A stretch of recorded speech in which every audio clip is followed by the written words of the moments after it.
Assalamualaikum dan salam sejahtera. Saya Muhammad Haikal bin Muhammad Kaha dari Sekolah Menengah Kebangsaan Hamid Han, Tapah Perak, berusia 16 tahun. Pada kali ini, saya ingin berkongsi dengan anda semua tentang sebuah buku yang berjudul Tasjil Anis Salatin, Rahsia Agung Melaka, yang ditulis sendiri oleh Farhana Syuhaimi dan diterbitkan oleh Patriots Publication. Buku ini mengandungi sebanyak 255 halaman yang bercetak dan terkandung 11 bab di dalamnya. Secara umumnya, buku ini menceritakan tentang salah silah atau latar belakang sejarah Kesultanan Melayu Melaka. Selepas membuat penelitian dan pembacaan, saya dapati bahawa penulis ini menggunakan bahasa yang agak ilmiah dan klasik sebenarnya.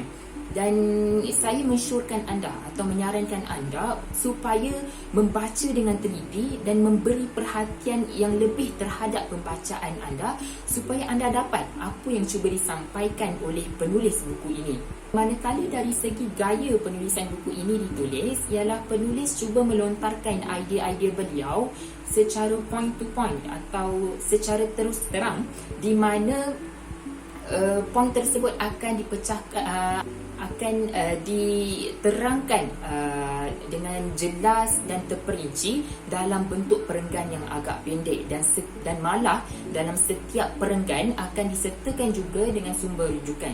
Dan ini kita dapat lihat bahawa setiap informasi atau input yang terkandung di dalam buku ini sebenarnya bukan satu hayalan atau rekaan semata-mata, tetapi ianya merupakan satu fakta yang sahih, tepat dan juga betul. Dan suka saya di sini berkongsi dengan anda satu bab yang agak menarik untuk dibaca, iaitu Melaka dan Rasuah.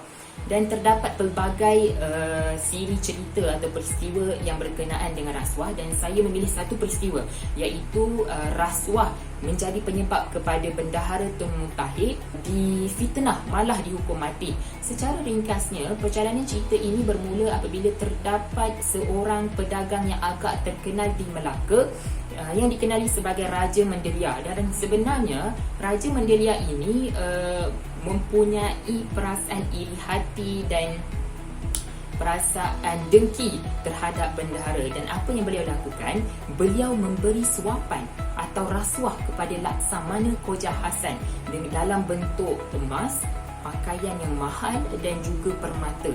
Dan apa yang dilakukan pula oleh Laksamana Koja Hasan ini, beliau mengadukan atau berjumpa dengan Sultan dan membuat kenyataan palsu terhadap bendahara dengan mengatakan bahawa bendahara ingin merampas kuasa Sultan, menaiki tahta Sultan. Dan apabila berita ini sampai kepada Sultan, Sultan terus berasa marah dan menjatuhkan hukuman mati kepada ahli keluarga bendahara serta-merta.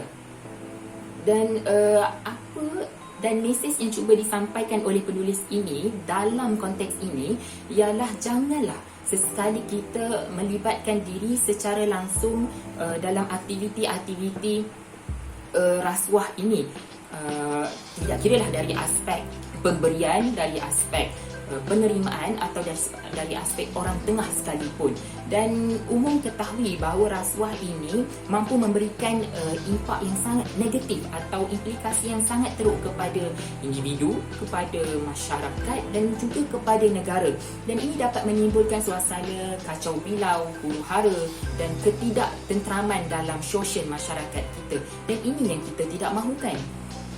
Dan saya tidak nafikan bahawa isu ini atau kemuliaan ini sebenarnya bukan berlaku pada zaman dahulu, tetapi ianya masih lagi berterusan sehingga sekarang.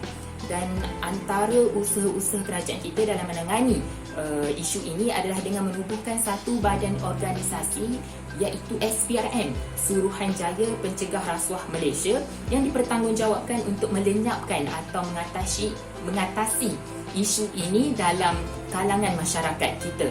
Dan akhir sekali, semoga perkongsian saya pada kali ini dapat memberi sedikit sebanyak manfaat kepada anda semua dan menaikkan semangat anda untuk terus membaca buku serta membudayakan amalan membaca buku ini dalam kehidupan seharian kita. Sekian saja daripada saya. Terima kasih.